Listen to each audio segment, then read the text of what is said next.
What's up guys, it's Courtney, and today's video I wanted to talk to you all about mastering and what is mastering and how it differs from mixing and how you can master your tracks or your beats so that you can get them onto streaming platforms like Spotify, Apple, Tidal, and everything else in between. If you don't know what mastering is, it's where you put the finishing touches on a song or an album, or in this case, even a beat. To save CPU space, you can bounce down your song or beat into one single file and then do the mastering. But if CPU usage isn't an issue for you, you can go ahead and do your mastering chain on the master output of your project. The effects that you use on your mastering chain are usually going to consist of an EQ, a compressor, or a limiter. Now, you're not limited to those three plugins. You can put other plugins on your master chain like an imager or exciter, things to help shape the tone or wideness of the mix. Now, how does mastering differ from mixing? Mixing is a process that you do at the beginning of the production. So you can start with sound selection, making sure that your audio levels are correct with gain staging, making sure that you're keeping your volume and your panning on track so that you're creating room in the mix for each sound to sit individually but not clash. So if your track isn't sounding the way that you want it to by the time you're finished with mixing, most of the time mastering will not affect that at all. So if you're hoping that mastering will save your project, you might be disappointed. So to put everything into perspective that I've just talked about, let's take a look at the session that I have pulled up. I've already finished mixing this song, so we won't be diving into mixing. I could probably do that in another video if you guys are interested in that. But for now, we're just gonna look at the mastering chain and how I go about mastering a project. The mastering plugin that I use on all of my productions is iZotope Ozone 9, which leads me to the sponsor of today's video, Sweetwater. Sweetwater has the largest selection of musical instruments here in the States, and they have tons of software and plugins that you can download immediately after you purchase them. Not only do you get free shipping on all of their products, you get personalized gear advice, so if you're ever unsure or have questions about a piece of gear that you're interested, they're always there and happy to help. And they also have a flexible payment option that allows you to get the gear you want right now without breaking the bank. So if you're looking for new gear, be sure to check out sweetwater.com. Before I get into my mastering process, I'm going to show you a cool feature within iZotope Ozone 9 that you can use if you're trying to do like a quick master. So let's check it out. So what you want to do is click on this Master Assistant. It has three basically steps. So I want more vintage sound because I want to add some additional warmth. And I don't have a reference track. You can actually click reference and load a reference track in here, but I'm gonna keep it on manual, and I'm gonna keep the intensity on medium.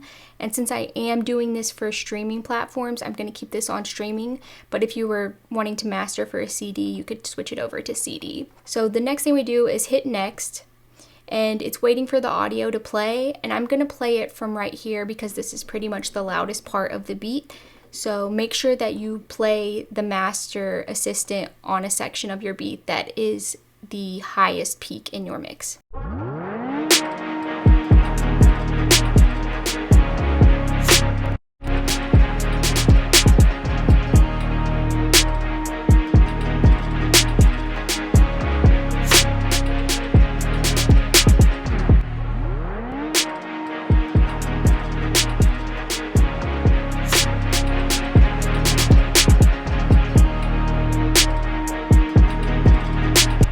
Alright, from there, all we have to do is hit accept, and now I'm going to show you what it sounds like with the master that Ozone has decided by the algorithm that sounds best, and then without it. So here we go.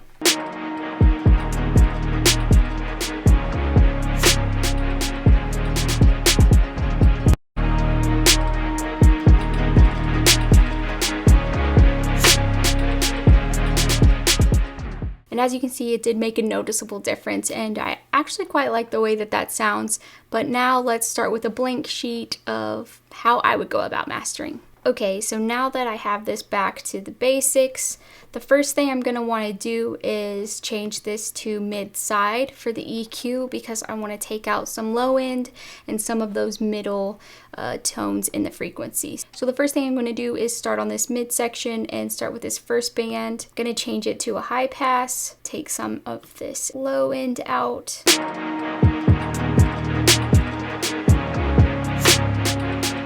Then I'm going to go over here to the third band and take some of this middle section out.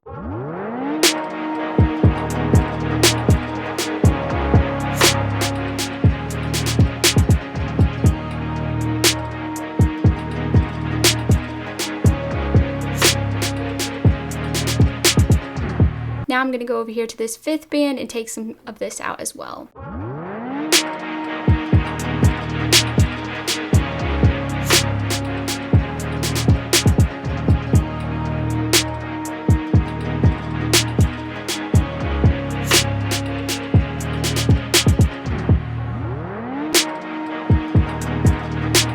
And all I'm doing right there is sweeping out the frequencies that I don't like. Now I'm going to move over here to the side and do the same thing.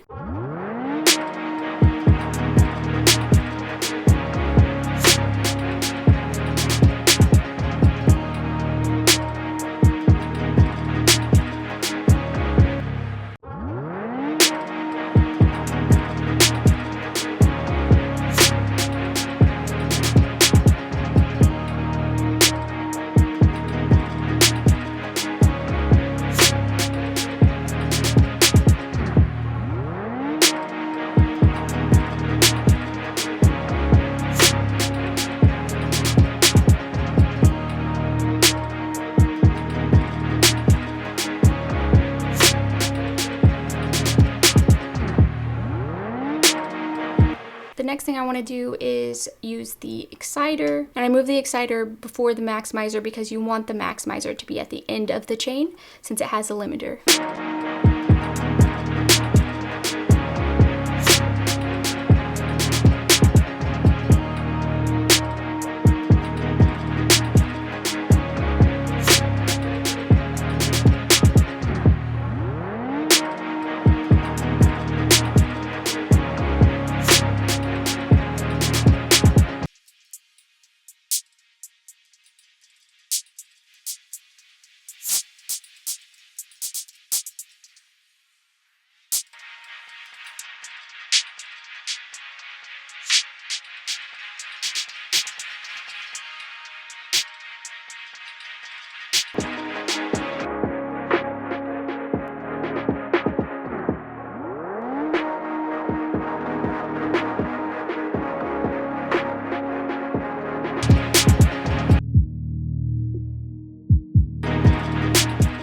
And now I'm going to add an imager as well to just widen up the sounds in the stereo mix.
Alright, so now that we've got the EQ, the exciter, and the imager done, let's take a look at the last thing that I do to my master, which is the maximizer. I'm going to move the ceiling down a little, just so I have some room and it's not peaking. And then I'm going to move it to IRC 4 because I like to base it off of the transients.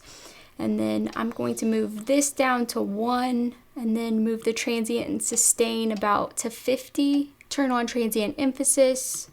And I like to keep this below 100. So let's see where we are with this.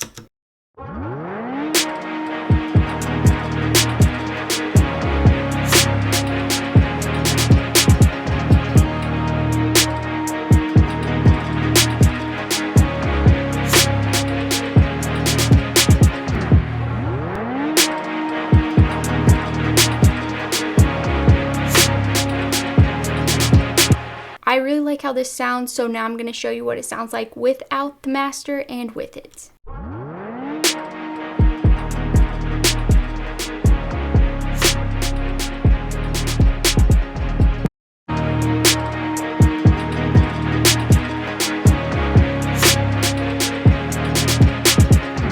more thing I want to mention about Ozone is that it does have this learn threshold option, which is set to -14 LUFs.